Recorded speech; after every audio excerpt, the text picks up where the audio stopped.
Obrigado. Gente, vou dar moral aqui de novo para ele, né? Samir Carvalho, caramba, o homem tá trabalhando. Descobriu duas informações. A primeira já há um tempo e que agora a galera tá badalando mais, e a outra é recente. Vou começar por essa recente, que é desse meia argentino que o Corinthians está monitorando. Ainda não houve proposta, pelo que a gente sabe, mas o clube, o Tajeres, já considera, inclusive, receber essa proposta e topa negociar. E o cara tem contrato até dezembro de 2026. Estou falando de Rodrigo Garro. Rodrigo Garro, 25 anos, meia canhoto do Tajeres. Esse é um meia argentino, analisado pelo Cifute, o Centro de Inteligência de Futebol do Corinthians, comandado aí pelo Thiago Gasparino, que é o centro de análise de mercado que está analisando todos os jogadores dessa janela, obviamente em conluio, em contato com o Mano Menezes, para definir o plantel do próximo ano. Eu sei que muita gente aqui vai ficar pensando, putz, mais um Matias Rojas, que foi um cara que nos decepcionou, evidentemente, nessa temporada, mas calma, eu ainda vou dar um voto de confiança. Realmente foi uma decepção. O Rojas, assim, em postura, em comportamento, foi muito longe daquilo que a gente imaginava. Um meia canhoto também, paraguaio, que teve bom destaque no Racing, fez alguns golaços de fora da área, bate muito bem na bola, mas um jogador indolente, né? Pelo menos ele se mostrou nesse início de passagem pelo Corinthians. Pode ser que depois de uma pré-temporada, depois de uma readaptação, com o clube também desenvolvendo outras maneiras, metodologias, conversas, né? Porque eu acho que também falta um pouco o dirigente encostar e dizer, irmão, tá faltando alguma coisa, né? Você tem que entender o que é esse clube. Toma esse livrinho aqui, sabe quem é o Sócrates e tudo mais.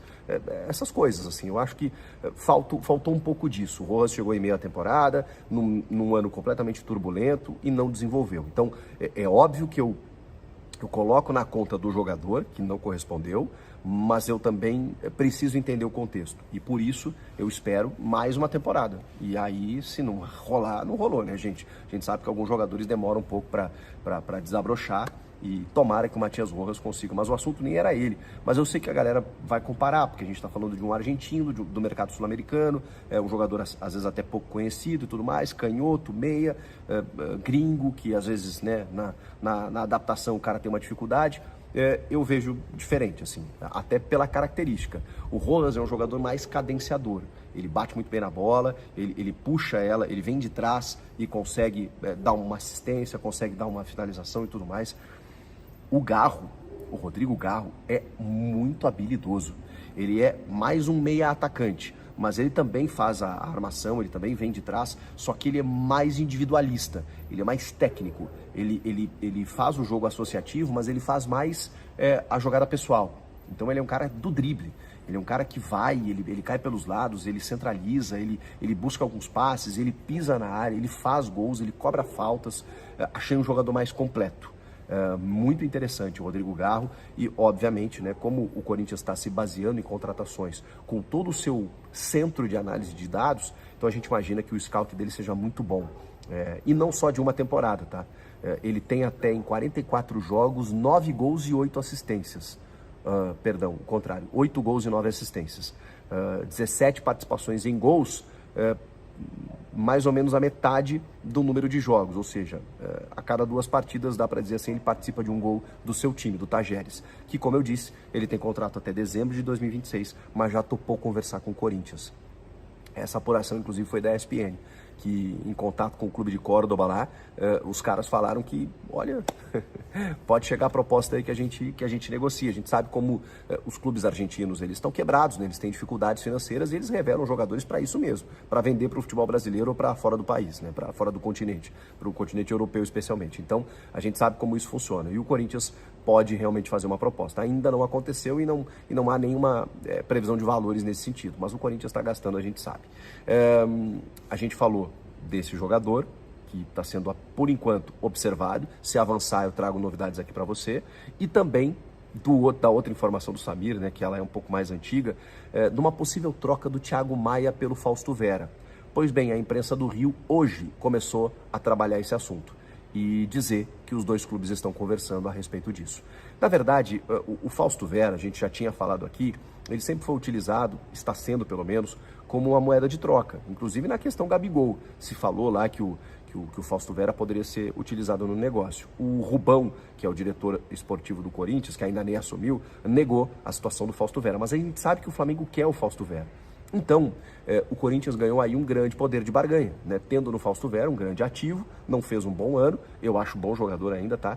Mas aí você tem a possibilidade de fazer algum outro negócio. O Moscardinho realmente tá indo embora, tá indo viajar para a França, para Paris, para fazer exames médicos e ser anunciado e confirmado pelo Paris Saint-Germain. Então o Corinthians precisa de um jogador para essa função. Convenhamos que não é o Ranieri, né? O Ranieri vai vir para grupo, pode buscar sua titularidade, o jogador do Cuiabá pode, enfim, conquistar o seu espaço, mas ele inicialmente não vem para ser titular absoluto. Então, o Corinthians está indo no mercado. E o Thiago Maia, a gente já falou sobre ele também, está encerrando um ciclo lá no Flamengo, o Flamengo está liberando alguns jogadores, está tentando renovar, o Tite está montando um novo elenco e tal, e o Thiago Maia está meio que, assim, sem muito cartaz com a torcida e com a comissão técnica atual. E eu acho um baita jogador, gente. Eu acho um jogador interessante. Eu até me pergunto, de verdade, tá? Me pergunto se na troca Fausto Vera ou Thiago Maia, se o Corinthians sai ganhando com isso. Porque eu considero o Fausto um bom jogador. Mas é inegável que ele não teve um bom ano, uma boa temporada. Agora, o Thiago é jovem também. O Thiago teve uma passagem na Europa, foi revelado no Santos. É um volante canhoto, que tem a marcação, mas ele tem a construção também. Eu gosto do Thiago. Ele também, assim como o Fausto, na verdade o Fausto foi vendido, né, que ele tinha um poder de finalização que nunca aconteceu. Ele fez o último gol agora no jogo contra o Curitiba, já na última rodada, quando não valia mais nada. Mas o Thiago também não é um fazedor de gols. Ele é um volante construtor, ele tem capacidade disso, mas ele não é um cara que pisa na área, tanto assim.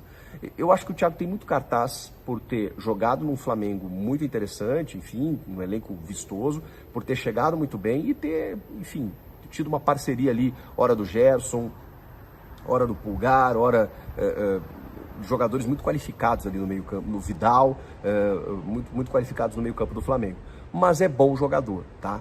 Eu acho que, assim, se a última temporada dele, como do Flamengo, foi instável, assim como do Fausto, eu acho que eles estão num momento muito parecido.